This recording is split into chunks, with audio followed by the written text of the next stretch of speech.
స్థానిక పోరు త్రిశంకు స్వర్గంలో ఉంది. ఓవైపు రిజర్వేషన్లపై హౌస్ మోషన్ పిటిషన్ కోర్టులో పెండింగ్లో ఉంది. అక్టోబర్ 8న కోర్టు ఇచ్చే తీర్పుపై ఉత్కంఠ కొనసాగుతోంది. అదలా ఉండగానే లోకల్ బాడీ పోల్స్ కు షెడ్యూల్ రిలీజ్ చేసింది ఎన్నికల సంఘం. కోర్టు తీర్పు పాజిటివ్ గా వస్తే సరే, లేకపోతే ఏంటి పరిస్థితి? బీసీ రిజర్వేషన్లను న్యాయస్థానం రద్దు చేస్తే సర్కార్ ముందున్న ఆప్షన్స్ ఏంటి? అసలు స్థానిక ఎన్నికలు జరుగుతాయా లేదా?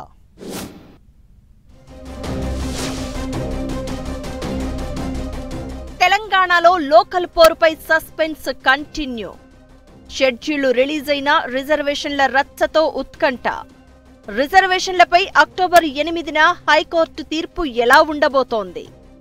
42% రిజర్వేషన్లను కోర్టు కొట్టేస్తే పరిస్థితి ఏంటి?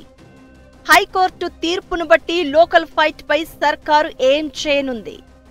రేవంత్ సర్కారు ముందున్న ఆప్షన్స్ ఏంటి? తెలంగాణలో స్థానిక సంస్థల ఎన్నికల ఎపిసోడ్ టీవీ సీరియల్ ను తలపిస్తోంది. ప్రతి ఎపిసోడ్ ముగింపులో ట్విస్ట్ ఉన్నట్లు లోకల్ బాడీ ఎన్నికలు, బీసీ రిజర్వేషన్లపై ఎప్పుడూ ఏదో ఒక పేచీ వచ్చి పడుతూనే ఉంది. ఇప్పుడైతే ఏకంగా లోకల్ బాడీ ఎన్నికలకు సర్కారు షెడ్యూల్ కూడా రిలీజ్ చేసింది. అక్టోబర్ 9న నోటిఫికేషన్ విడుదల చేయనుంది. అంతకంటే ఒక్కరోజు ముందు అంటే అక్టోబర్ 8న బీసీ రిజర్వేషన్లపై హైకోర్టు తీర్పు వచ్చే అవకాశం ఉంది. ఇప్పటికే బీసీలకు 42% రిజర్వేషన్లపై విచారించిన హైకోర్టు గవర్నర్ దగ్గర బిల్లు పెండింగ్ లో ఉండగా జీవో ఎలా ఇస్తారని ప్రశ్నించింది. అంతేకాదు సుప్రీంకోర్టు గైడ్ లైన్స్ ప్రకారం రిజర్వేషన్లు 50% మించకూడదని చెప్పింది. దీంతో ఈ నెల 8న బీసీ రిజర్వేషన్లపై హైకోర్టు బ్రేక్ వేసే అవకాశాలే ఎక్కువగా ఉన్నాయన్న టాక్ నడుస్తోంది. రిజర్వేషన్లు 50% దాటకుండా ఎన్నికలు నిర్వహించాలని హైకోర్టు ఆదేశిస్తే పరిస్థితి ఏంటన్నది ఉత్కంఠ రేపుతోంది.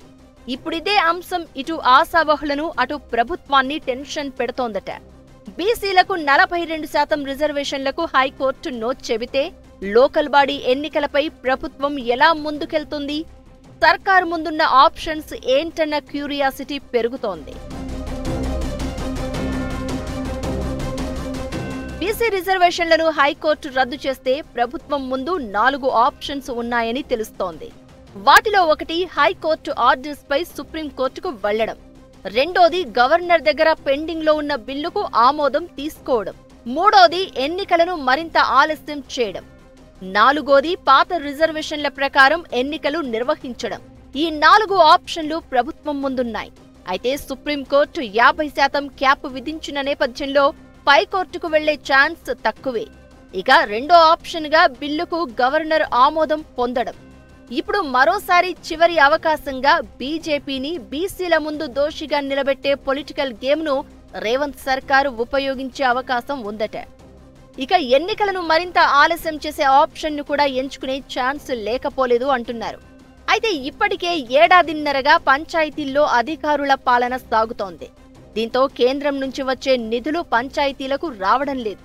ఈ పరిస్థితుల్లో ఎన్నికలు ఇంకా లేట్ చేస్తే ప్రభుత్వ పాలనపై కూడా ప్రభావం చూపే అవకాశం ఉందంటున్నారు. ఇక ఫైనల్ గా పాత రిజర్వేషన్లతో ఎన్నికలకు వెళ్లడం ప్రభుత్వం ముందున్న సేఫ్ ప్లాన్. దీంతో బీసీలకు 42% రిజర్వేషన్లు ఇవ్వడానికి చిత్తశుద్ధితో ప్రయత్నించినప్పటికీ కేంద్రం సహకరించలేదని చెప్తూ పార్టీ పరంగా 42% రిజర్వేషన్లు అమలు చేసే అవకాశం ఉందట. ఇప్పుడున్న ఆప్షన్స్ లో ఇదే సర్కారు ముందున్న బెటర్ ఆప్షన్ అంటున్నారు.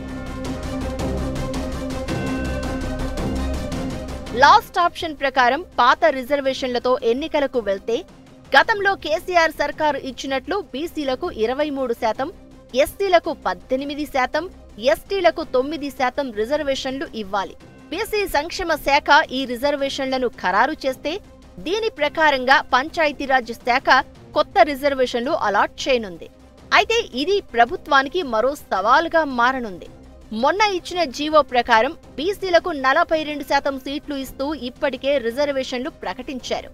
పాత రిజర్వేషన్లను ఇంప్లిమెంట్ చేస్తే మళ్లీ మొన్న ఇచ్చిన రిజర్వేషన్లు అన్నీ మారిపోతాయి.